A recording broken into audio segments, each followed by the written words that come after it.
Hey everybody, happy Friday and welcome back to a brand spanking new episode of Pretend Talk Show, where the show is of course just for fun, but the guests are very real. I am so excited to have you guys here this week. This Friday is a very special episode. We are all about Feel Good Friday. So we have an incredible guest on today who is the king of positive impact content. I can't wait for you guys to meet him and to chat with him. His name is KUSHNEIR. But before I bring him on the show, I want to just play a little bit of a clip of some of his work and it tells a little bit about his backstory. And then we can chat with Alex. So if you are joining us live, please blow up that chat, show some love for Alex, get your questions ready. If you're watching us on the replay, you can also chat right there in that chat comment box. I'm checking this thing all the time and I love to talk with you guys. So without further ado, let's check out some of Alex's work, shall we? Shall we? Enjoy, folks. So I got the job at Huffington Post, got the job there as a digital producer to create positive impact video content. It was just all these stories that really just inspired people and touched you at your heart. But what I basically found out at the core of it all is that if we can get people emotional, that is really what makes things go viral. I worked there for about 3 months, and then Shetty, my now business partner and good friend, also comes in. Ariana Huffington brings him in as a host and storyteller, and we really just become friends, and we hit it off, and we love what we're doing and respect each other. Basically what happens there, Ariana Huffington exits Huffington Post. Video production starts scaling back. But we leave there with a lot of information and knowledge that this space of mindfulness, wellness, positive consciousness content, people are hungry. That is right, you guys. People are so hungry for this positive impact content, myself certainly included. So without further ado, please join me in welcoming Mr. Alex KUSHNEIR to the program. Hi, Alex. What's up? How are you? I am very good. I love Feel Good Friday. What a perfect guest to have on, talk about feeling good and making content that makes people feel good. Welcome to the show. Absolutely. No, thank you so much for having me. And this is fun. This is really cool. Excellent technology. Great host. And yeah, I love what I do. I love being creative and telling these types of stories that, are purposeful, mindful, and positively enhance, people, communities, and the planet. That's kind of the thing I do. I love that thing you do. It's such an important thing you do. Now, I only played about a minute of the piece because I wanted to get into the juicy stuff of talking with you. But if people want to see the rest of that video that I just started to tease, I will pop the link in the comment box below because it's really great. I love your story and how you kind of got started. For everybody watching, I know Alex through Jay Shetty. That's how we met, right? Through Jay? Yeah, through Jay. Through YouTube award show. Where Jay was there and attended, and you were there, and I was there, and we just talked and chatted and connected. Isn't that how the world goes? But so I love Jay. A lot of us love the work Jay does, and you guys are aligned in that together. So for everybody that didn't get to watch the rest of the video, can you kind of walk us through how it came to be that you are now the COO and co-founder of this really incredible company, and a little bit more about what your company does? Yeah, so I could give you a little backstory about me. So I was a TV producer. So I started my career at CNBC, which is actually playing right behind me as I pay attention to what's going on in the world financially and everything like that. I think it's important if you're a co-founder or a C-suite person to know what's going on economically. I think it's important. So I started my career at CNBC on a show called How I Made My Millions, which is a really fun show. It was light. It was fun. It was entrepreneur stories, believe it or not, of people who found the Nerf gun, Jelly Belly jelly beans, First potato chips. If you live on the East Coast, they're like the best potato chips. They're not. Wait, what potato chips? Say that again. HERRS. Oh my God, hers are the best. Oh, they're the best. Great brand. And so stuff like that. So that's where I started. Went on to work for Katie Couric at ABC Disney. Again, traditional broadcast. Then I went to go work for a very large startup over in New York City for Al Jazeera America. So Al Jazeera is a global news organization out of Doha, and I was brought in as a producer to tell really hard-hitting news stories And Al Jazeera America never really took off here in America, but they spent like billions of dollars trying to build this out. They had tons of money to spend. So another traditional broadcast news network. And then I took my skills. This is really where the shift happens into positivity and wellness and mindfulness. Is I started to I got the opportunity to work for the Huffington Post. So as I was working in this very hard news, global news venture at Al Jazeera, I was really just kind of burnt out from that type of news and storytelling. I don't know if you remember like the Ukraine crisis, and I think it was 2015 or 16, where there was an uprising. There was the Boko Haram stuff in Africa. There was a lot of heavy stuff that just weighs on your emotions. And I was like, I'm ready. I'm a naturally positive guy. So I was like, I wanted a change. So I went out and looking for a new job. And there was one at the Huffington Post in a new vertical called HuffPost Rise. And Ariana Huffington was looking to bring in a team of producers to create positive impact content. So these are stories and videos that are inspirational, motivational, positive, and a shift from traditional broadcast to social media, right? That's the thing that happened here. So not only was the focus going into the positive impact content development direction, but also the platform of distribution now is focused on social media. So I had to take all the knowledge and skill that I learned over, I think that was maybe year 4.5, 5 that I had as a producer at some very big organizations, and take that into social media. And we started, hold on one second. Babe, can you close the door? There's a baby's crying. There's a baby crying. Real life, guys. We're doing real this. life. I'm in my home. There's my girlfriend. There's a door over there. Oh, Ashley, I see her on social. We share a name, and she's a killer vocalist and guitar player and DJ. DJ Bad Ash, as they know her as. Ashley says hello. She says hi. Hi. And yeah, she's amazing, by the way. Check her out. And so, at the Huffington Post, we were tasked with creating this positive impact vertical. And that's when I was brought in. And that's when Jay Shetty was brought in. This is like 5 years ago, to be a host and storyteller for HuffPost Rise, and interview people like Deepak Chopra, Russell Simmons, Russell Brand, a bunch of big time authors and thought leaders. Did a great job. Jay maybe had like 20 followers back then. I don't know the exact number. He was like 10,000. He was doing his own sort of content before in London. He lived in London. Okay. Yeah, he lived in London, and he was just doing it on his own. And he had this incredible story of he used to be a monk and why he chose that path, and when he came back into the real world, why he went into this purpose-driven area after he was a monk. And oh, sorry. Was he on your radar? Was he like on your radar as somebody you were watching or looking at? No, nothing. Like this is 5 years ago. I no idea who he was, what he was about. I saw him in the office, and they were like, "Oh, bring this guy Jay on." I'm like, "Oh, cool." Like I'm friendly with everybody, so I was like, "Yo, what's up, dude? How's it going?" It was winter of like 2016 or something like that, and he just moved to New York with his wife Radhi, who's wonderful as well. Also awesome. And we just like hit it up. We were like friends. We were just like shooting the breeze. Like, yeah, what's up, dude? How's it going? Does it get cold here in New York? I'm like, yeah, it gets really freaking cold in New York, because I grew up in New York City in the East Coast. And I remember the next day he comes in and is wearing like the biggest, puffiest yellow jacket you could ever buy.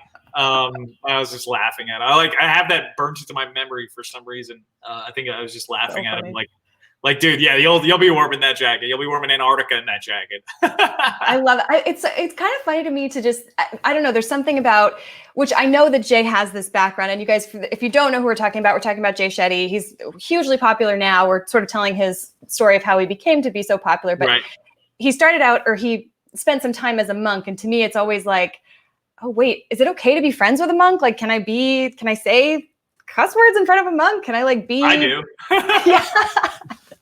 I know. I saw your company video. I was like, he just cursed on a company video. I love it. It's the real. Yeah. It's just, it doesn't mean it's not a good video or good content or positive content.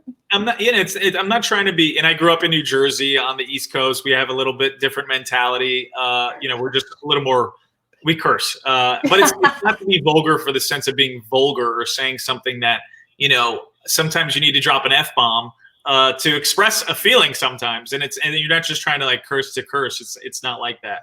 And that's the thing. I think that's one of the many great things about Jay is that he doesn't judge you because you curse or you smoke pot or you drink wine. Like, it's about who you are as a person. Like, if you are really a good person, like that is the most important thing. Like, that is the top priority, I think. And it should be for anyone. Like, are you really an actual good person? So that's why we connected and that relationship built. And we were doing at the Huffington Post, we were building this Rise vertical and doing hundreds of millions of views in this space of positivity, of wellness and emotions. And in that video, there's a short little clip on one of I think I produced like 100 videos that year for Huffington Post and did like 250 million views myself. And there was another 7 producers. So we probably did billions of views as a whole, as a team. And that was the first time we got the taste of that vertical, that genre of good, of wellness, of mindfulness resonates with millions, if not billions of people. And then I a little just further down the journey, and I'll get into Icon and what Jay and I started. Ariana left. She started a company called Thrive Global, which is her corporate wellness company. And Jay and I both decided to leave. We left the Huffington Post after a year there. They were kind of going in a different direction, and the company was going in a different direction in total. So, Jay really focused on personal brand development, taking all the gigs that he could, us remaining friends, meeting, going to a basketball game or a hockey game or out to dinner, just figuring out what our next steps would be. And I went to go work for a startup called Cheddar, which is an OTT, over the top network, meaning that they're not on traditional set-top boxes. They're streamed on a lot of different streaming platforms now. But I was there early. I was maybe one of their early, like first 25 people. Wow. I was 25. And so that was cool, man. And I brought Jay onto the show, and he was on the floor of the stock exchange with John Steinberg. And we always try to help each other. And I think that's what friends always do, is try to help one another. And so as Jay's brand starts taking this hockey stick-like growth, gaining, millions of followers, and really through the content he was making. And that's the thing here is his video content was premium. It was high quality. The editing was great. The storytelling was excellent. And it was really resonating with people. And when I was at Cheddar and Jay was doing his thing, this is about 2 years ago now, 2 full years ago, he approached me. He's like, a lot of authors, entrepreneurs, businessmen and women are looking to build a personal brand on social media and are coming to me to learn how to do that. And one of the biggest things is original video content creation for your personal brand. And that's when we saw the opportunity to really create a business that was purposeful, that was in the genre of positivity and wellness and mindfulness for these types of people. And I had a great job and a great career, and my parents thought I was crazy, but I was like, I'm going to quit my job and start my own company. And with Jay Shetty, and they're like, who the hell is Jay Shetty? Like, what are you talking about? Like, they thought I was freaking crazy. But it felt right. It felt like it was the right thing to do. And I just felt like it was the right path for me. And I quit my job at Cheddar. We had our one client signed. It was like, oh, and I'm going to move to Los Angeles with my wife. And I was like, oh shit. Okay. Guess I'm moving to Los Angeles. So I was single at the time. I didn't have a dog or a cat or a goldfish. And I did have a car though. So I had to figure out how to get that out there. But, I moved to LA. This is just August 1st of 2018. I moved to Los Angeles. And Jay and I started to build this company, build Icon Media, a purpose-driven content studio. And now we're at 20 employees. We have about 20 to 25 clients. working on multiple development deals for original content, all in the space of like I said before, positivity and wellness and purposefulness. If purposefulness is a word, but purpose. I think it is. Purpose-driven content. Purposefulness. I had no idea that you moved out to LA because of your company. I had that this is brand new to me. That's really what a leap of faith. I think it's certainly, obviously, clearly paid off for you guys, for you personally. Absolutely. I do walks every morning, whether it's in my neighborhood or I'll go drive to Agora Hills or just these really beautiful areas outside of LA just to I need nature. I can't be trapped in a space for 4 hours. I need to be outside. But I was thinking about that today is the conversations I'm having, the people I'm meeting, because I took that leap of faith and I went on this journey with Jay Shetty to build this company. It's incredible. I mean, it's incredible. Yeah. You have to, the opportunities are absolutely extraordinary. The people we're meeting, who I'm talking to, it's amazing. And I never would have done that if I stayed at Cheddar. Just like you're starting this show, just go, you're just doing it and you don't know where you're going to be at in 2 years, right? It's you just don't know unless you do it. And then 2 years go by quick. You know this, time goes by quicker and quicker. Well, I'm sitting here going, we must have met then about 2 years ago, because I met you, I think, shortly after, which is crazy. Time does fly. I just want to quickly call out you guys, because you were mentioning your nature. I've been living vicariously through your nature posts. So if you guys want to see any of the work that Alex is doing, either on his personal page, which is where those beautiful hiking photos are, his personal handle is scrolling at the bottom of the screen, as is Icon's company name. So check out those companies for sure on Instagram. Alex, I want to really quickly just ask you, we're talking a lot about positive content. Can you tell me the difference between positive content and positive impact content? Is there a difference in your mind? And it's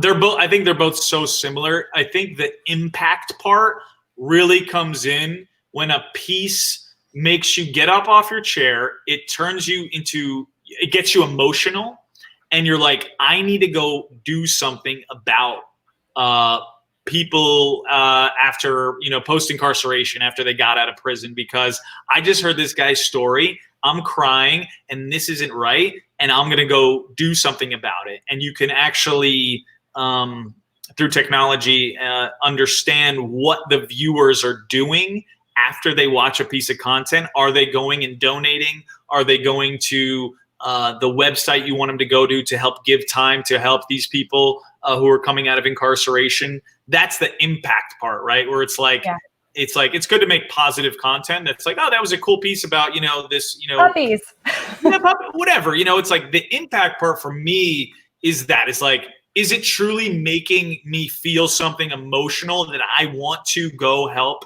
and do something? And then also the on the back end part, being able to track that impact. Are you going to be building a movement around it? Being able to get people to sign up to the meditation because they just watched how powerful meditation can be in enhancing your mind, your body, your spirit. That's the impact part for me. Yeah. And I know that you guys have a lot of people that want to work with you over at Icon. You must have the luxury rather of being selective of who you bring on as clients. What goes into deciding who you take on as a client for Icon? Absolutely. It's definitely been very busy and very blessed, but nothing comes easy. I would definitely say that just because, you have a partner like Jay Shetty and you have an amazing product where our case studies are to me are pretty phenomenal. Yes, we have to be selective, because the number one thing is, we get inquiries. We get a lot of inquiries. In the a year and a half, almost 2 years we've been, maybe close to 100+ inquiries. Wow. And most of them you have to turn down. A lot of them don't turn into business because this is a for-profit. You're getting creative, the writers, the script, everyone who works for us came from traditional TV, like myself, because those are the type and level of producers that we work with. But the number one thing is this: you cannot create content for everybody that wants to create this type of content, because they may not be real and authentic, and they may just want to see the profits. And right, that the is viral. something that is unaligned with our values. I want you to live a good life and a successful life and be wealthy so you can make a positive change. I think the money part can be really important, especially for people that are truly authentic and real to what they want, right? And that's where it comes in. It's like really doing a deep dive into that person or even that brand, to making sure that, like they actually want to do something good for that community.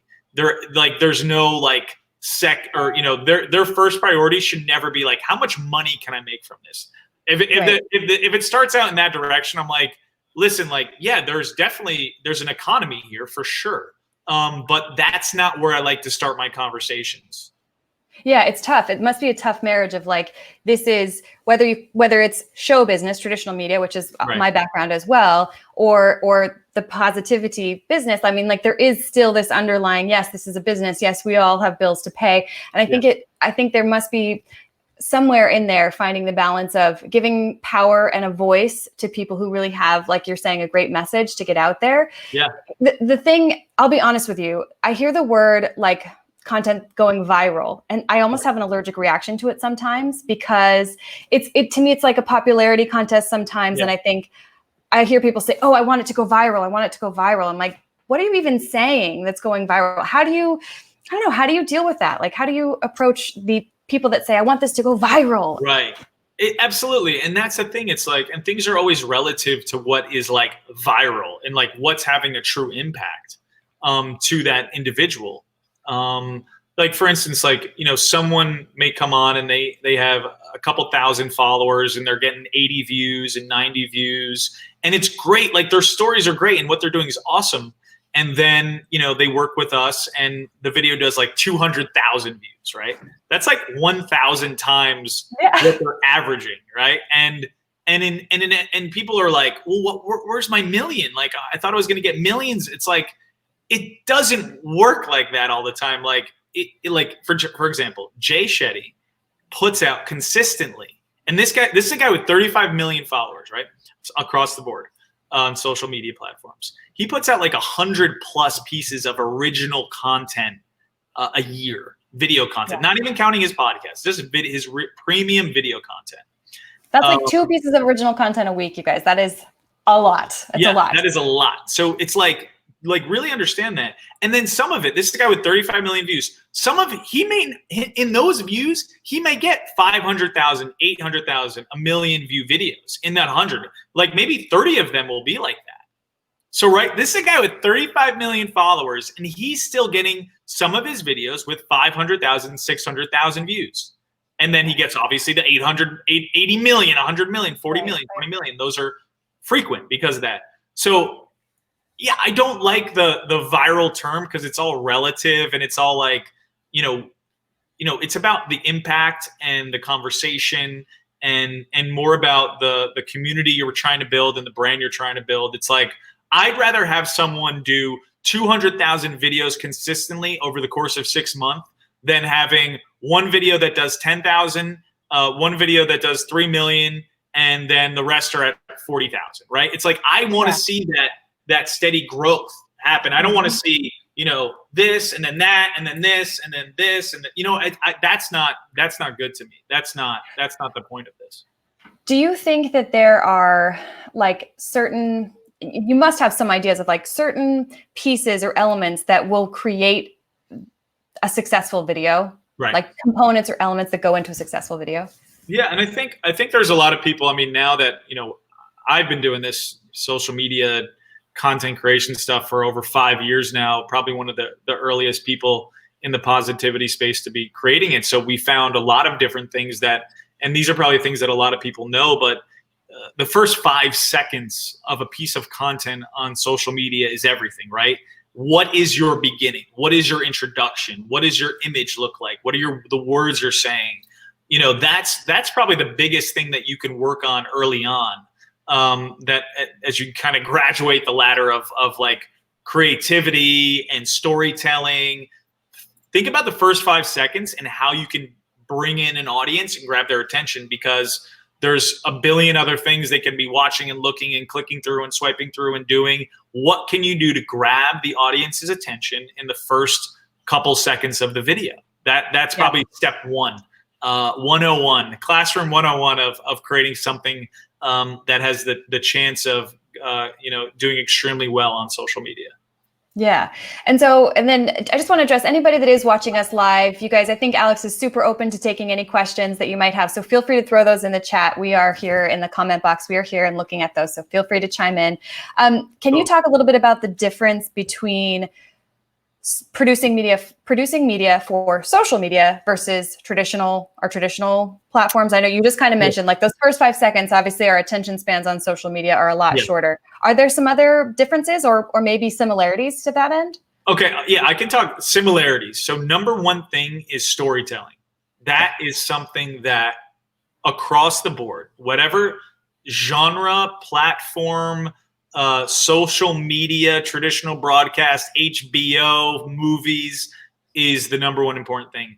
The types of stories, the types of emotion you can build for an audience is by far the number one thing. How are you building character? How are you building emotion? How are you building a scene, a setting? How are you taking them through the audience through this journey, this path of heightened emotion and sensitivity, and how are you educating them? What do you bring on? When is like the cliffhanger where you're like what's going to happen to that mom that just got like hit by a train, or like what's going to happen to the daughter that like got into a fight with the dad about this thing, and then the dad passed away, and you're like, holy shit! Like emotional storytelling is always going to be number one. If it's on Facebook or it's on Instagram or it's on Netflix, that's why all our writers and producers come from traditional broadcast backgrounds.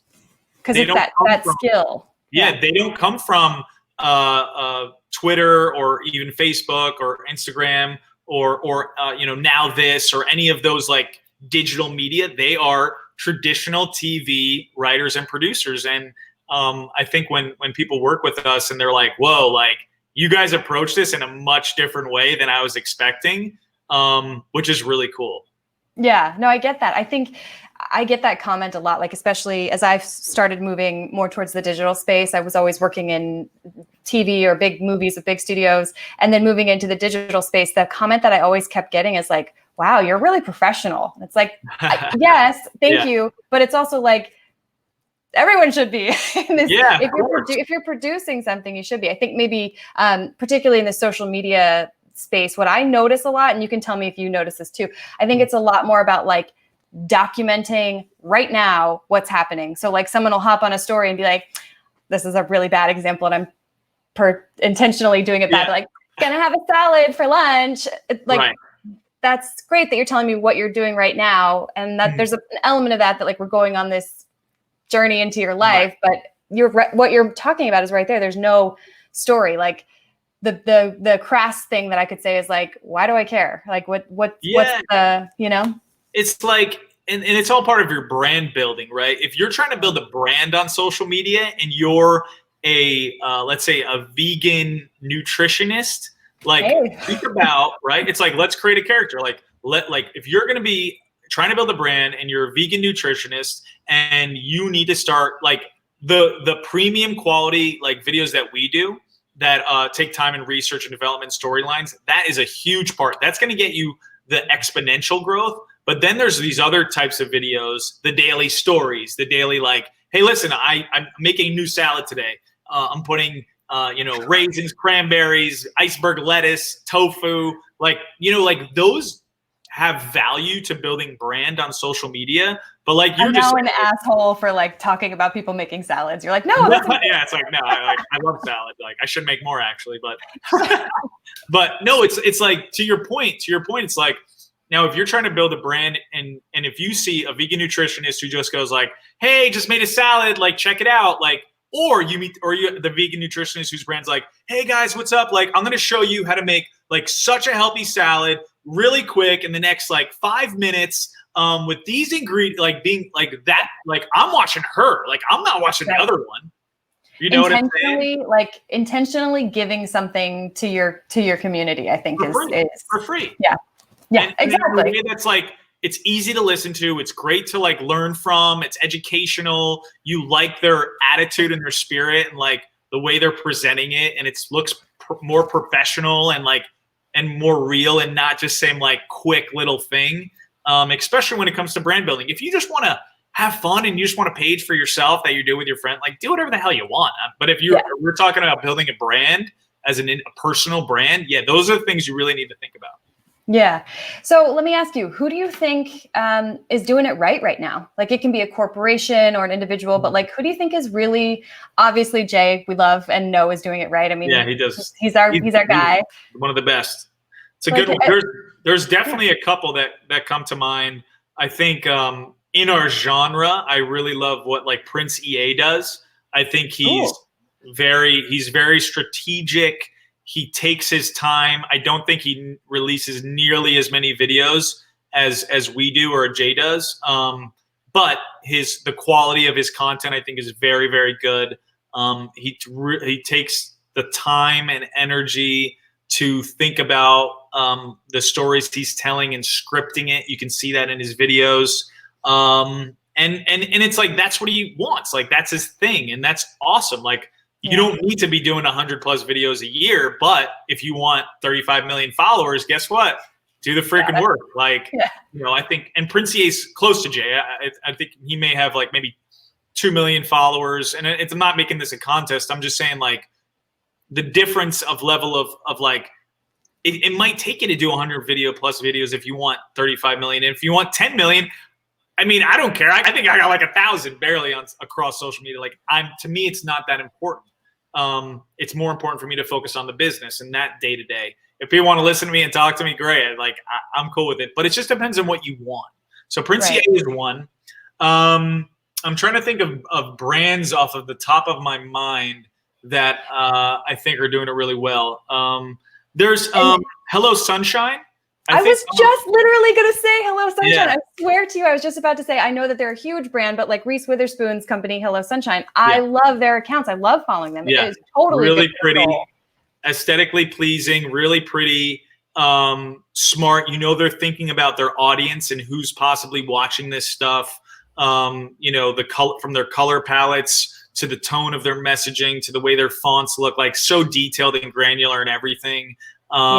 And that's what it takes. Like if you want to be super professional and grow and be at the level of a Reese Witherspoon and a company like her, I'm sure, I don't know anyone that, I know a graphic designer on their team, but I don't know anyone personally there, but I'm sure they're very talented people that work there, but that's what they think about. And can I tell you a Hello Sunshine story?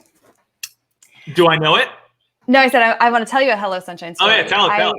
When quarantine and safer at home orders took place, my coping mechanism, my like stress response, rather than to like tunnel or tune out or whatever, something kicked into like absolute hyperdrive for me. And it was like, I guess there's some benefits to it, which is that I was really productive, but obviously it was very much like, I don't want to slow down because I don't want to deal with reality. Mm-hmm. What came out of that was that I pitched a show and created a whole show and sent it over to Hello Sunshine.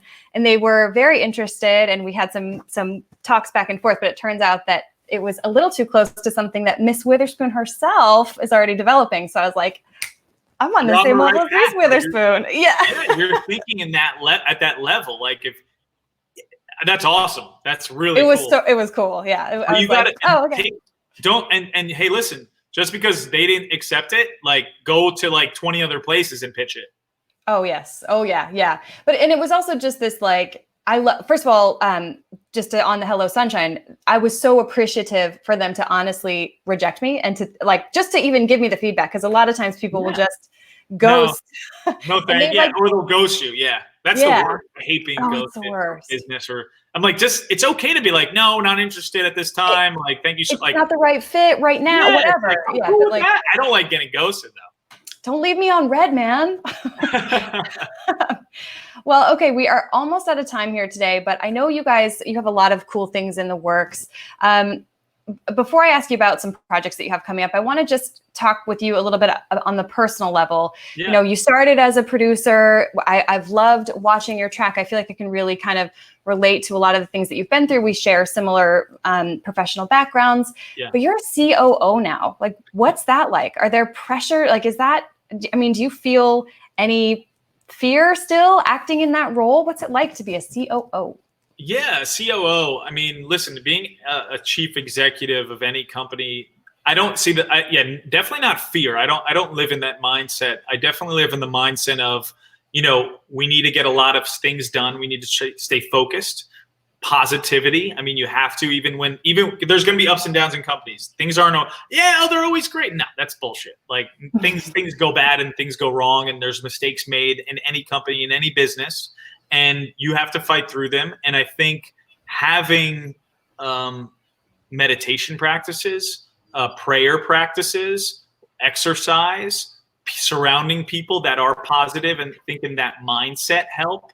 But you have to run a company. I have 20 employees I'm responsible for daily. From writers and producers to editors to social media managers and experts to directors of partnerships, to chief or vice president of operations. I have to make sure they are all focused, that the managers in these areas are focused.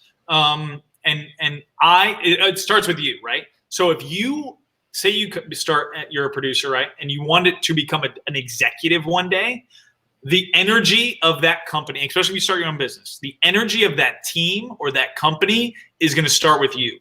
If I am negative and I am fearful and I am anything of that area, that is going to trickle down to your team, and they're going to start feeling that, and the energy is going to start getting really negative, and you don't want that. You set the tone for your company. If you come in energized and passionate and like, this is going to be freaking crazy, awesome, and you're going to have a wonderful experience, and you're actively doing that on a daily basis, on a weekly basis, and also not just acting and saying it, but then like, really cool opportunities are coming in and we're working with this person or that person. They're like, oh shit, this is awesome. Like, that is the tone and energy you want to set, because it's truthful, it's honest, and it's the way I am. Like, this is who I am and this is what I believe in. I think we have something very, very special happening at Icon and what we do and what we're in. And obviously having someone like Jay Shetty as a co-founder helps a lot. But yeah, I think, as a leader, you have to have that energy. And if you don't, good luck.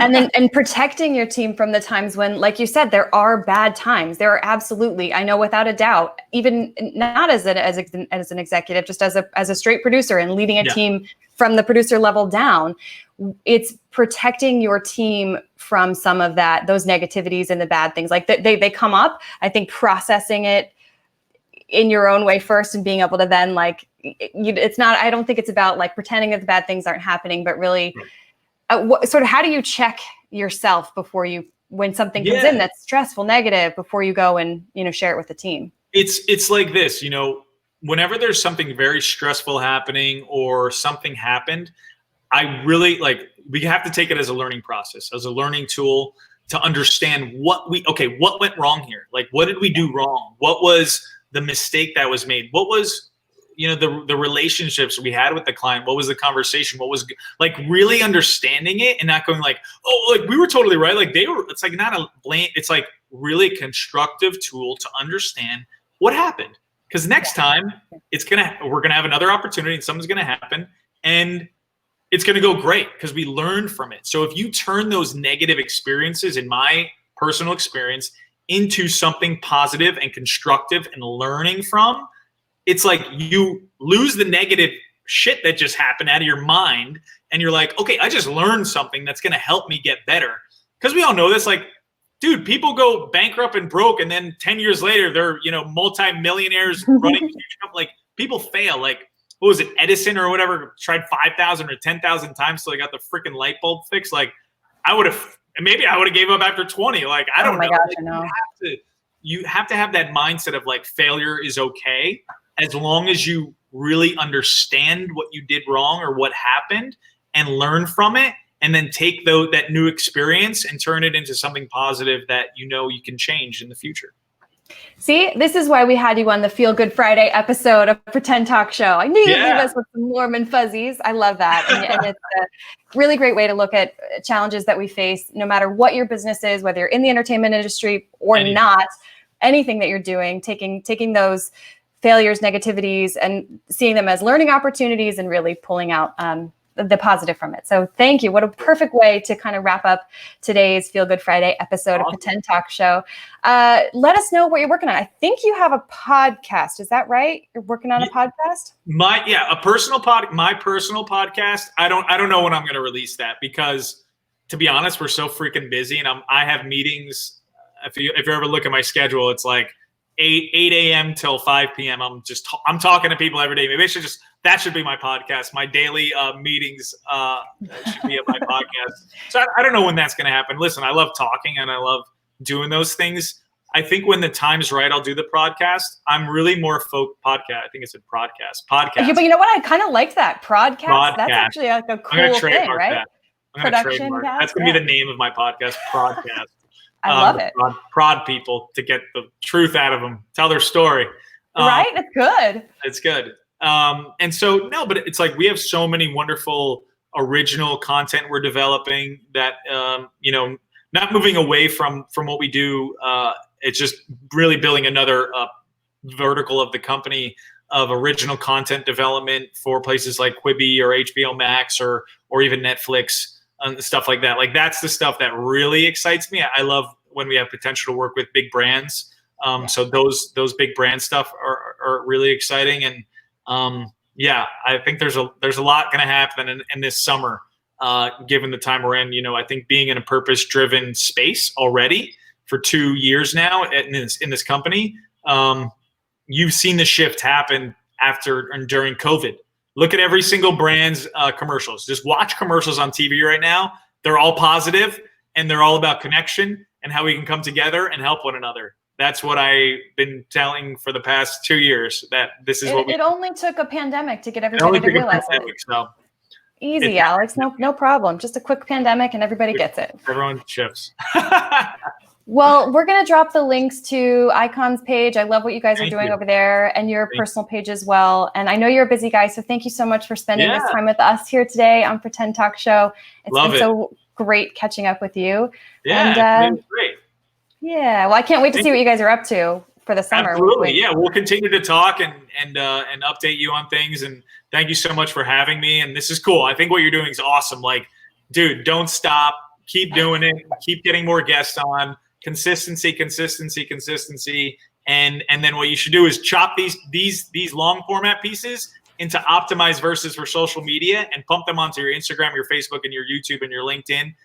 You should have like 6 different pieces for each different podcast. You are exactly right. And first of all, this hasn't even been turned into a podcast yet because I'm actually working on my own podcast. But you're right. This is my distraction because like I'm working on the podcast and it's so hard. It's so labor intensive. So I'm like, I'm just going to do this fun thing that I like. And this then is a podcast. I mean, this is just it's a podcast. It's a freaking podcast. 100%. And I'm like, oh, I should just pump this out. And you're right. The talk show is the podcast. Just do it now. Check. I know. And I'm like, oh. This is it. This is the podcast. I got a podcast microphone. I know you do. I have one too, but I'm using my. Dude, you got that. You have a podcast. There's no other. You already have a freaking podcast. There's no other podcast. Well, the other one I love too. It's near and dear to my heart. So I think I'm just going to have 2 podcasts, I guess. Is there anything wrong with that? There's nothing wrong with that. Alex, thank you so much for the advice and for the time and for the positivity that you put out in there. The world needs it more now than ever. And it's such a joy to watch what you guys are doing. Thank you so much. Have a good one. Take care. We'll talk later. Thanks, Alex. Peace.